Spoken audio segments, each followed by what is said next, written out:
What's going on, friends?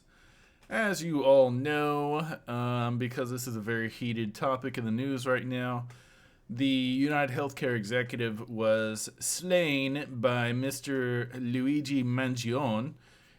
You could say that his claim on life was denied.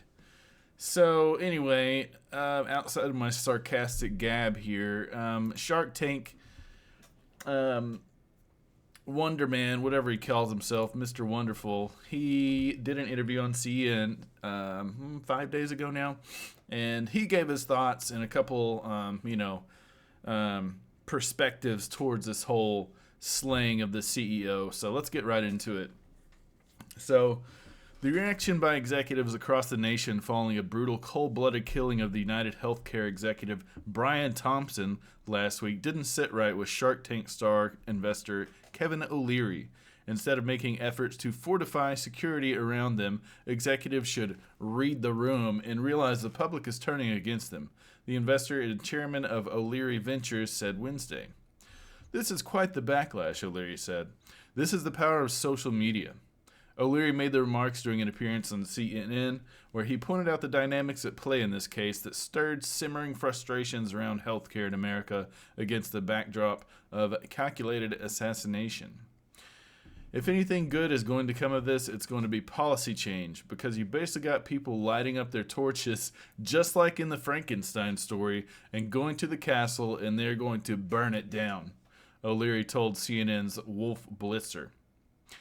And you got to hear that. So if you're an executive saying, "Get me more security guards," wrong answer. That's just wrong. Hostile public outcry following Thompson's killing, which included an arrest of suspected assassin Luigi Mangione on Monday, played out because of frustrations with the health insurance appeals process. And not only that, supposedly, I have not actually done any research on this, but from what I've read from various news articles, headlines, and whatnot, United Healthcare used AI to process claims and deny them, at the first pass. And it would deny nearly everybody. Anyway, O'Leary went out to advise executives in the healthcare industry to work to relate to their customers, because everybody is affected by healthcare. Yes, we all are going to need some sort of care at some point. They should be coming out now saying, look, we get it. We have families too. We're people. We have children. We care about what you think. And we're going to automate this process and make it better. Well, it seems like they've already automated it with this AI that's horrifically failing and outsourcing their denial claims to other businesses and paying them based on the amount of denials. O'Leary said, but putting a fence... Oh, sorry. I should have continued on instead of my rant. O'Leary said, but putting a fence around headquarters, hiring more security guards, that's all bad imagery. Wolf, it's all bad, and it's not the right answer. O'Leary acknowledged in response to a question from Blitzer that there are valid reasons to deny an insurance claim, but added, it doesn't matter at this point. Social media is now the jury, and it doesn't like what it sees. This is very true. Everything for nearly everybody, all of us normal people out here that aren't, incredibly wealthy, the price of everything has gone up astronomically. Take my insurance, for example. I was paying about $240 a month when I first got my new car. Full coverage, blah, blah, blah. I didn't want to have to worry about anything. I've already had to use claims from people hitting me. And anyway, now that insurance spiked up to around $320. It was with Geico, and I recently switched to a different insurance company. Got full coverage, but it's still, I think my deductible jumped up to $1,000 compared to like $500. But regardless, I'm paying like a little over half the amount that I was with Geico. Anyway, focus, camera, focus. So anyway, I think that, the cost of living has gone up so dramatically for us all, and our wages haven't kept up with it. And you can say, oh, we'll go get more skills, da-da-da-da-da-da. Dude, if you look on, like, Indeed, the job hunting site, you'll see the majority of jobs all pay the same amount. It's like, how are we going to get ahead when literally you can change your career, but it's going to pay the exact same? And I don't know. I think it's ridiculous, and we need to have a bigger conversation about how the price of everything keeps going up, especially like apartment rents. Like, there's no reason to keep raising rent every year. Like, these apartments do not go up in value as the renter is living in them. I don't know. I'm just speaking out of my mind because, you know, have the same appliances from like 1990 and they want to charge $1,400 a month. So anyway, I'm kind of going off on a tangent there, but America definitely needs to have a bigger, broader conversation about how bad things have gotten with regards to inflation, healthcare, our wages, our work-life balance. Hopefully y'all have a good work-life balance. I finally do after about 14 years of working for horrible companies. But anyway, let's check out the little interview snippet here from CNN. What the executives have to do with United Health and frankly the whole industry is appeal to reality and say, look, it's on us now. We understand you're unhappy. I mean, this murder, this assassination is horrific. There's nothing good to be said about that, and there's lots of problems with it. But at the end of the day, what it's leading to is the frustration of the users of healthcare, and everybody's affected by healthcare.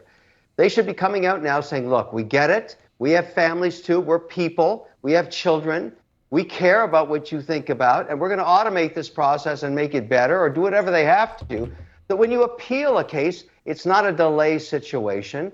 And if you have a valid claim, you get paid out. That's what insurance is supposed to do. You made a good point right there. When you appeal a case, it's not a delay situation, because what I've read across the board from all the news articles that I've been keeping up with, a lot of the people commenting are saying, hey, you know, I had to wait 2 years to get the scan that should have been done within 3 months, and now I have permanent damage. Or they denied my MRI scan when I broke my leg, and they only wanted to do an x-ray that didn't show muscle tears and tendon tears, and now this dude who is an athlete can no longer run like he used to. Like, that kind of stuff. That kind of stuff right there needs to be fixed. When I dislocated my elbow 4 weeks ago now, I called around using my insurance, which was linked to Baylor Scott & White, a very nice hospital here in Texas, and I could not get an appointment until January of next year, 2025. And this was halfway through November. And they told me, yeah, you can't get an appointment, like, you'll have to wait until then. And I'm just like, okay, well, I need to get like x-rays now and make sure I didn't break anything. Oh yeah, sorry, we can't help you. Well, let's see if we can get you Karen McKinney up here that's an hour away from me, or way over here. And I'm just like, dude, I don't care if I have to drive, like, just find me somewhere I can go. So that was out of the option. So I called another couple doctor's office that were in my network or whatever. Baylor Scott & White was the first recommended people to call. So I called around, and they told me basically, oh yeah, the doctor visit's going to be around $500 to $600. I was just like, with my insurance? Yeah. It's like, this is insane. I spent like 30 minutes on hold just to be told that at the end of the conversation. And to go to an urgent care near me to get x-rays, it was going to be about $250 plus the doctor visit. So it was just like, man, our healthcare system is so broken, it's ridiculous.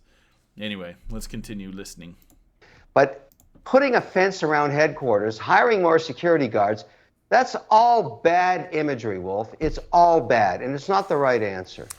As you probably know, a Kaiser Family Foundation survey found that about 1 in 5 insured adults dealt with health care claims being denied last year. People are sharing stories online of their claims being denied for surgeries, cancer treatments, and major health issues.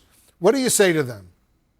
Well, there's probably valid reasons to deny, but if it's set up so that you just can't appeal it in a way that is cost effective because you can't afford to hire a lawyer, particularly in an expensive surgery, it doesn't matter. At this point, social media is now the jury. and it doesn't like what it sees. So if you're an executive, you know, in interim management, United Healthcare, or any other health company, you got to read the room, Wolf. You got to read the room and realize right now that the public is turning against you. They are your customers, and they don't like it. Yes. Now, this poor man lost his life, horrific. But if anything good is going to come of this, it's going to be policy change, because you've basically got people lighting up their torches, just like in the Frankenstein story, and going to the castle, and they're going to burn it down.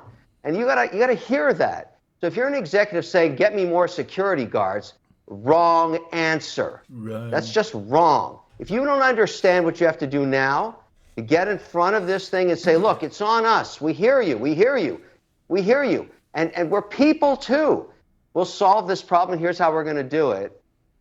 This goes back to the Tylenol case. You've got to get in front of it. And so far, I've seen no reaction. It's a bad thing, Wolf. Bad. So if you're... Yeah, the only reaction has been that one insurance company that had that anesthesia rule in place, and then immediately after Luigi did his thing, they took away that rule. We're only going to pay a certain amount of anesthesia that you require for your surgery. Oh, no, psych, never mind. So, anyway, let me know what y'all think about this. I think it was definitely a reality check for the 1%ers, wealthy people out in the world. Although, you know, this dude was in no way, Brian Thompson was in no way, you know, like some, you know, 1%er like at the WEF, those types of dudes, Klaus Schwab, Bill Gates, that type of person. Anyway, we're definitely living in some crazy times, so take care of yourself, take care of your family, be careful out there. I appreciate you, love you, take care, peace. And yes, my arm is still janky right now, but it's okay. I'm getting there. All right, bye y'all.